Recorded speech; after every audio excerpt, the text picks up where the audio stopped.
کتاب الخصائص میں اس حدیث کو نقل کیا گیا ہے کہ حارث ابن ثعلبہ نامی ایک شخص سعد ابن ابی وقاص رسول کے صحابی کے پاس آتا ہے اور آ کر ایک سوال پوچھتا ہے کہ علی کے فضائل میں سے کوئی ایسی فضیلت جو تم نے ڈائریکٹ مستقیماً رسول خدا سے سنی ہو بغیر کسی واسطے کے، کیا تم بیان کر سکتے ہو؟ تو سعد ابن ابی وقاص نے کہا کہ میں خدا کو حاضر ناظر جانتے ہوئے یہ گواہی دیتا ہوں کہ کچھ ایسی فضیلتیں ہیں جو میں نے مستقیماً بغیر کسی واسطے کے علی کے بارے میں رسول خدا سے سنی۔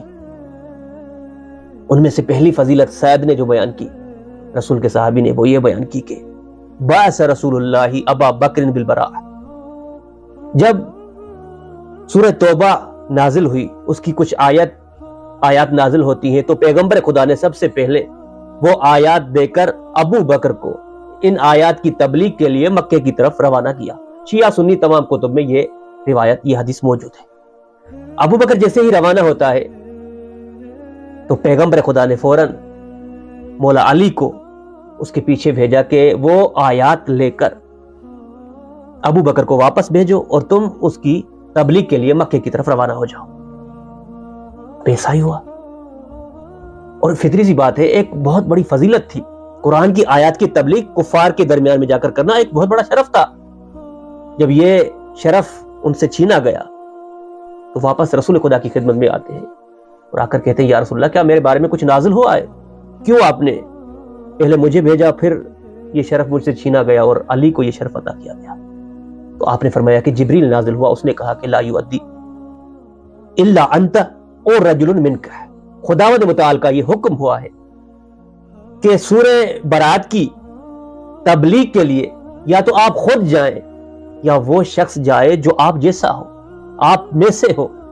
اب چونکہ تم مجھ سے نہیں ہو، نہ ہی میں تم میں سے ہوں، علی مجھ سے ہے، میں علی سے ہوں، لہذا میں نے علی کو یہ شرف عطا کیا۔ سعد بن وقاص علی کی فضیلت میں یہ پہلی حدیث بیان کرتا ہے۔ اب دوسری حدیث کیا بیان کی؟ دوسری حدیث یہ بیان کی کہ پیغمبر خدا نے حکم دیا کہ جس صحابی کے دروازے مسجد کی جانب کھلے ہوئے ہیں وہ سب دروازے بند کر دیے جائیں، الا باب علی ابن ابی طالب، سوائے علی کے دروازے کی، یعنی رسول خدا اور علی کا دروازہ مسجد کی جانب کھلا رہے، باقی سب صحابیوں کے دروازے بند کر دیے جائیں۔ ساری باتیں بہت بڑا شرف تھا مسلمانوں کے لیے کہ ان کے دروازے مسجد کی جانب سے کھلے ہوئے تھے۔ ایک طرح کی سہولت بھی تھی، آسانی سے وہ مسجد میں آ جا سکتے تھے، لیکن جب حکم ہوا تو مجبوراً انہیں دروازے بند کرنے پڑے۔ لیکن بہرحال چونکہ ایک بہت بڑا شرف تھا، لہٰذا لوگوں نے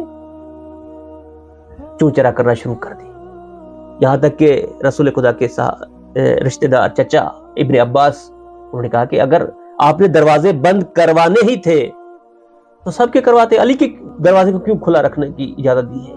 یعنی لوگوں کو سامنے محترم اتنا دکھ اپنے دروازوں کے بند ہونے کا نہیں تھا جتنا علی کے دروازے کے کھلے رہنے کا دکھ تھا۔ تو پتہ ہے رسول خدا نے کیا جواب دیا؟ آپ نے فرمایا کہ واللہ ما انا سددت ابوابکم وفتحت باب علی ولکن اللہ سد ابوابکم وفتح باب علی ابن ابی طالب، خدا کی قسم میں نے کسی کا دروازہ بند نہیں کروایا، نہ ہی علی کے دروازے کو کھلے رکھنے کا حکم دیا ہے، بلکہ یہ پروردگار کا حکم ہے کہ تمام صحابیوں کے دروازے بند کر دیے جائیں، علی کا دروازہ کھلا رہے، اس میں میرا کچھ نہیں، حکم پروردگار ہے۔ یہ سعد بن وقاص نے دوسری فضیلت بیان کی علی کی شان، خدا کو گواہ بناتے ہوئے، اور فرمایا تیسری فضیلت علی کی ہے۔ جنگ خیبر میں جب بار بار مسلمان مرحب کے مقابلے میں جاتے رہے، شکست کھاتے رہے، واپس لوٹتے رہے، اسلام کی ہت کی حرمت ہو رہی تھی، توہین ہو رہی تھی مسلمانوں کی، کیونکہ مسلمان جو یہ اعلان کہتے ہوئے نظر آتے ہیں کہ اگر ہم کسی کافر کے مقابلے میں جائیں، اگر کافر کو قتل کریں پھر بھی جنت ہماری، کافر کے ہاتھوں قتل ہو، شہید ہو پھر بھی جنت ہماری۔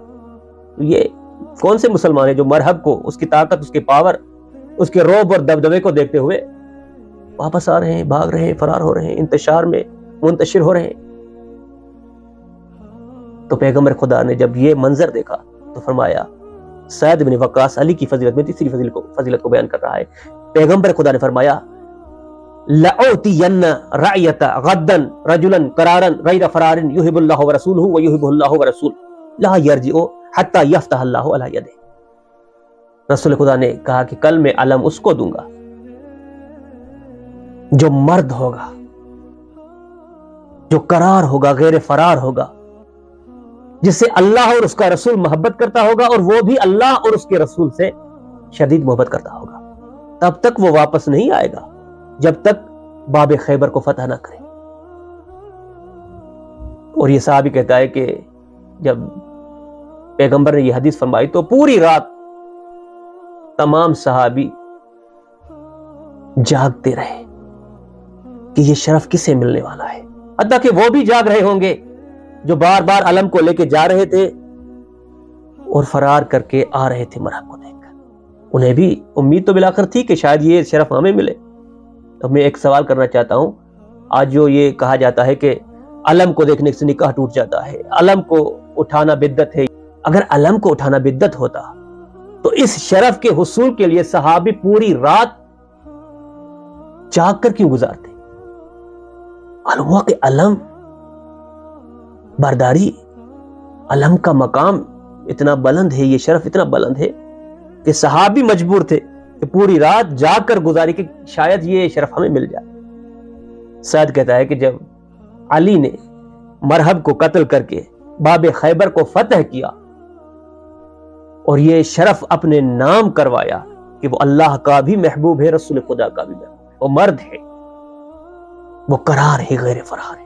اور سعد نے کہا کہ میں خدا کو گواہ بناتے ہوئے یہ کہتا ہوں کہ چوتھی علی کی فضیلت جس کی میں گواہی دیتا ہوں کہ میں نے مستقیم رسول سے بغیر واسطے سے سنی ہے.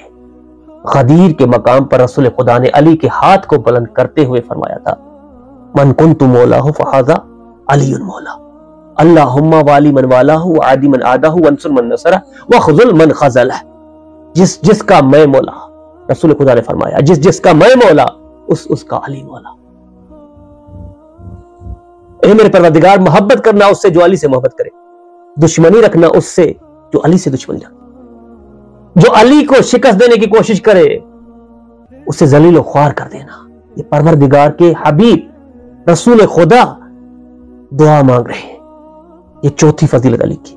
اور پانچویں سعد بن وقاص نے کہا کہ پانچویں فضیلت یہ ہے کہ جب کسی جنگ میں رسول خدا نے علی کو مدینے میں چھوڑا اور باقی اصحاب کو لے کر گئے تو ظاہری بات ہے کچھ منافقین بھی تھے جو علی کے پاس آتے ہیں اور آ کر تانے بازی کرنا شروع کر دیتے ہیں کہ یا علی، اگر آپ میں کوئی چیز ہوتی تو رسول خدا آپ کو مدینے میں بچوں اور عورتوں کے درمیان میں نہ چھوڑ کر جاتے. رسول خدا چاہتے ہی نہیں کہ آپ کو اپنے ہمراہ لے جائیں. علی کے دل میں چوٹ لگی. رسول خدا کے پاس آتے ہیں، آ کر کہتے ہیں یا رسول اللہ، اے میرے بھائی، لوگ یہ باتیں کر رہے ہیں.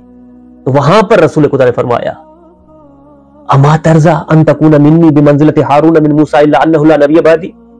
علی، کیا تم راضی نہیں اس بات پر کہ تیری مجھ سے وہی نسبت ہے جو موسیٰ کو ہارون سے تھی؟